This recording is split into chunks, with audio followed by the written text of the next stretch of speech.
ശരീരത്തിൽ തലച്ചോറിൻ്റെ ആരോഗ്യം അത്യന്താപേക്ഷിതമാണ്. നല്ല ഒരു ബ്രെയിൻ അല്ലെങ്കിൽ ഒരു മസ്തിഷ്കമാണ് നമുക്ക് ചിന്തിക്കാനും നല്ല തീരുമാനങ്ങൾ എടുക്കാനും നമ്മെ സഹായിക്കുന്നത്. അപ്പോൾ പ്രായമാകുന്നതനുസരിച്ച് ബ്രെയിനിലെ കോശങ്ങൾക്ക് നാശം സംഭവിക്കുക. അപ്പോൾ ഇതൊരു പരിധിവരെ നമുക്ക് തടയാൻ സാധിക്കും. അതിന് ബ്രെയിൻ സ്റ്റിമുലേറ്റ് ചെയ്യുന്ന പോലുള്ള എക്സർസൈസ് ചെയ്യുന്നതിലൂടെയും അതുപോലെ തന്നെ ബ്രെയിൻസ് ഉത്തേജിപ്പിക്കാൻ സഹായിക്കുന്ന ഔഷധങ്ങൾ വഴിയും നല്ല ഉറക്കം കിട്ടുന്നതിലൂടെയും നല്ല ഭക്ഷണം കഴിക്കുന്നതിലൂടെയും നമുക്ക് ഭാവിയിലുണ്ടാകുന്ന ഓർമ്മക്കുറവ് പോലുള്ള രോഗങ്ങളിൽ നിന്ന് രക്ഷ നേടാം. അപ്പോൾ ഞാനിന്ന് ഇവിടെ പറയാൻ പോകുന്നത് ആയുർവേദത്തിൽ പറഞ്ഞിട്ടുള്ള നമ്മുടെ ബ്രെയിൻ ഹെൽത്തിന് ആവശ്യമായിട്ടുള്ള ഔഷധ സസ്യങ്ങളെക്കുറിച്ചാണ്. അതിൽ ഒന്നാമത്തേത് ശംഖുപുഷ്പമാണ്. ശംഖുപുഷ്പം അറിയുന്നത് ബ്രെയിൻ ടോണിക് എന്നാണ്. ഇത് നമ്മുടെ കോൺസെൻട്രേഷൻ കൂട്ടാനും അതുപോലെ തന്നെ ഓർമ്മശക്തി കൂട്ടാനും പിന്നെ അമിതമായിട്ടുള്ള ഉത്കണ്ഠ കുറയ്ക്കാനും അതുവഴി നല്ല ഉറക്കം കിട്ടാനും നമുക്കറിയാം. നല്ല മാനസികാരോഗ്യം കിട്ടാൻ വേണ്ടിയിട്ട് നല്ല ഉറക്കം അത്യാവശ്യമാണ്.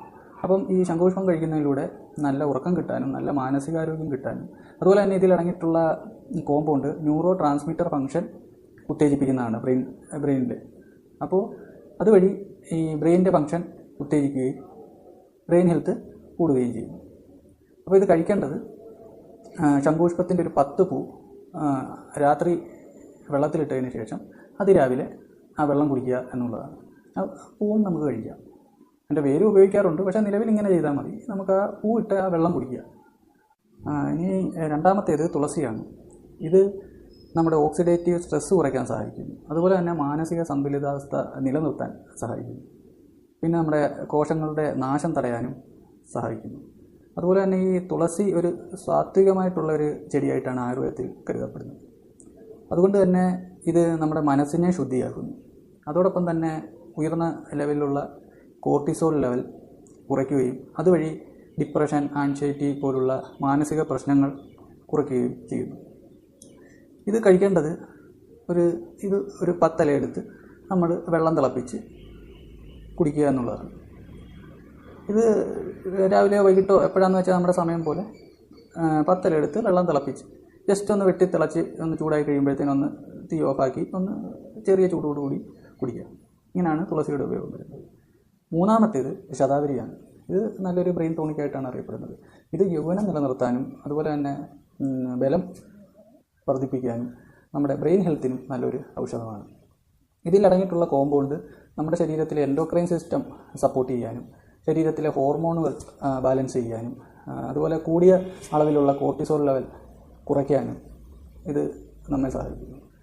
ഇതിൻ്റെ ഉപയോഗരീതി എന്ന് പറഞ്ഞാൽ ചൂർണ്ണമാണെങ്കിൽ 10 ഗ്രാം ചൂട് പാലിലോ ചൂട് വെള്ളത്തിലോ കലക്കി നമുക്ക് ഒരു ദിവസം ഒരു നേരം വെച്ച് കഴിക്കാം. ഇനി അതല്ല വേറായിട്ടാണ് ശതാവരിയുടെ എടുക്കുന്നതെങ്കിൽ ഉള്ളിലെ നാരും കളഞ്ഞ് പുറമേയുള്ള ആ മൊരിയും കളഞ്ഞ് 20 ഗ്രാം ചതച്ച് വെള്ളത്തിലോ അതല്ലെങ്കിൽ പാലിലോ ഇട്ട് തിളപ്പിച്ച് 2 ഗ്ലാസ്സാക്കി അത് 1 ഗ്ലാസ്സാക്കി വറ്റിച്ച് ഒരു നേരം വെച്ച് കഴിക്കാം. നാലാമത്തേത് അശ്വഗന്ധയാണ്. ഇത് ഓർമ്മശക്തി കൂട്ടാനും അതുപോലെ ഏകാഗ്രത കൂട്ടാനും ശരീരത്തിന് നല്ല ഊർജവും ഉന്മേഷവും നൽകാനും അതുപോലെ തന്നെ നമ്മുടെ തലക്കേൽക്കുന്ന ക്ഷതം, സ്ട്രോക്ക് ഇതുപോലുള്ള രോഗാവസ്ഥകളിൽ നിന്നും നമ്മെ സഹായിക്കും. ഇതിൻ്റെ ഉപയോഗം എന്ന് പറയുന്നത് അത്താഴം കഴിഞ്ഞ് കിടക്കാൻ നേരത്ത് 1 ടേബിൾ സ്പൂൺ ചൂടുവെള്ളത്തിലോ പാലിലോ കലക്കി കുടിക്കുക. അഞ്ചാമത്തേത് ബ്രഹ്മിയാണ്. ഇത് തലച്ചോറിൻ്റെ പ്രവർത്തനം മെച്ചപ്പെടുത്താനും പ്രത്യേകിച്ച് കുട്ടികളിൽ പഠനശേഷി വർദ്ധിപ്പിക്കാനും അതുപോലെ ഇൻ്റലക്ച്വൽ പെർഫോമൻസ് കൂട്ടാനും ഈ ബ്രഹ്മി സഹായിക്കുന്നു. ഇതിൽ ധാരാളം ആൻറ്റി ഓക്സിഡൻസ് അടങ്ങിയിട്ടുള്ളത് കൊണ്ട് തന്നെ കോശങ്ങളുടെ നാശം തടയാനും ഇത് നമ്മെ സഹായിക്കുന്നു. ഇതിൻ്റെ ഉപയോഗക്രമം എന്ന് പറയുമ്പോൾ ചൂർണ്ണമാണെങ്കിൽ 1 ടീസ്പൂൺ നമുക്ക് 1 ഗ്ലാസ് ഇളം ചൂടുവെള്ളത്തിലോ കുട്ടികൾക്കാണെങ്കിൽ പാലിൽ 1 ടീസ്പൂൺ കലക്കി കൊടുക്കുക. ഇനി പച്ചയ്ക്ക് ചെടിയോടാണെങ്കിൽ അതിൻ്റെ നീര് മാത്രം എടുത്ത് 1 ടീസ്പൂൺ ഏതെങ്കിലും ഒരു നേരം അങ്ങനെ കഴിക്കുക. ആറാമത്തേത് കുടങ്ങലാണ്. ഇതും നമുക്ക് ഓർമ്മശക്തി കൂട്ടാനും നമ്മുടെ തലച്ചോറിൻ്റെ പ്രവർത്തനം മെച്ചപ്പെടുത്താനും സഹായിക്കുന്നു.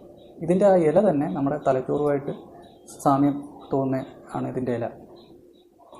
അപ്പോൾ കുടങ്ങളുടെ ഉപയോഗരീതി എന്ന് പറയുന്നത് ഒരു 5 ഇല അതിരാവിലെ വെറും വയറ്റിൽ ഇതിനോടൊപ്പം സമം വെണ്ണയും കൂടെ ചേർത്ത് 41 ദിവസം തുടർച്ചയായിട്ട് കഴിക്കണം.